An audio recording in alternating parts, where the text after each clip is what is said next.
Assalamualaikum warahmatullahi wabarakatuh. Salam sejahtera untuk kita semua. Salam jas merah. Ya, kembali lagi dengan saya Agus Salim SPD, guru sejarah di SMA Negeri 5 Bagan Sinembah. Perkembangan Kerajaan Singosari pada masa pemerintahan Kertanegara setelah berakhirnya Kerajaan Kediri, kemudian berdirilah Kerajaan Singosari yang diperintah oleh Ken Arok sejak tahun 1222 hingga 1227 Masehi, dan Kerajaan Singosari berlangsung sekitar 70 tahun. Singosari memiliki ibu kota yaitu Tumapel. Pada awalnya, Tumapel adalah wilayah kabupaten yang berada di bawah kekuasaan Kerajaan Kediri dengan bupati bernama Tunggul Ametung. Akan tetapi, Tunggul Ametung kemudian dibunuh oleh Ken Arok. Semua dilakukan oleh Ken Arok karena ia terpikat dengan Ken Dedes, yaitu istri dari Tunggul Ametung. Ken Arok membunuhnya dengan sebilah keris buatan Empu Gandring. Keris itu belum siap untuk dipakai, tapi karena Ken Arok sudah tidak sabar ingin memperistri Ken Dedes, direbutlah keris itu dari Empu Gandring. Sekaligus Empu Gandring dibunuh dengan keris buatannya sendiri oleh Ken Arok. Sebelum meninggal, Empu Gandring mengutuk Ken Arok bahwa keris itu nantinya akan membunuh sampai 7 turunan Ken Arok.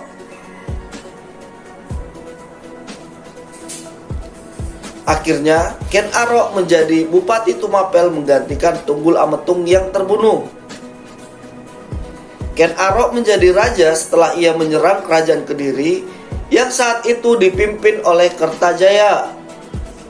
Kertajaya mengalami kekalahan dan Ken Arok berhasil menguasai wilayah Tumapel dan melepaskannya dari Kerajaan Kediri. Ken Arok memiliki gelar Sri Rangga Rajasa Sang Amur Wabumi. Singosari juga memiliki hubungan baik dengan Majapahit. Semua itu tertulis dalam Kitab Negara Kertagama.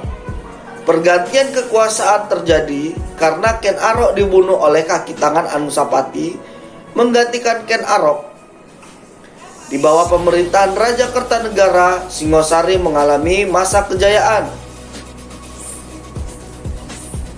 Di bawah pemerintahannya dilakukan ekspedisi Pamalayu antara tahun 1275 hingga 1286 Masehi dengan tujuan untuk menaklukkan Kerajaan Melayu dan melemahkan Kerajaan Sriwijaya.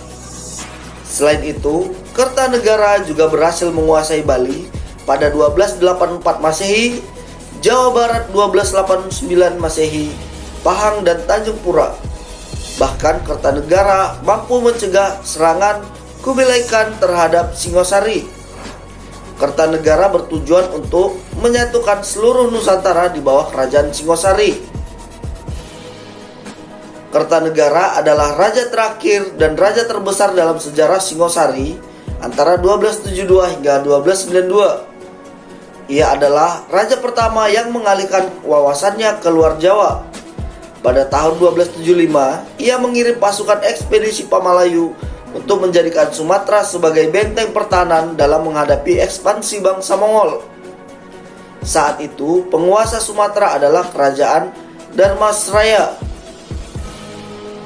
Kerajaan ini akhirnya dianggap telah ditundukkan dengan dikirimnya bukti Arca Amoga Pasha yang dari Kertanegara sebagai tanda persahabatan kedua negara.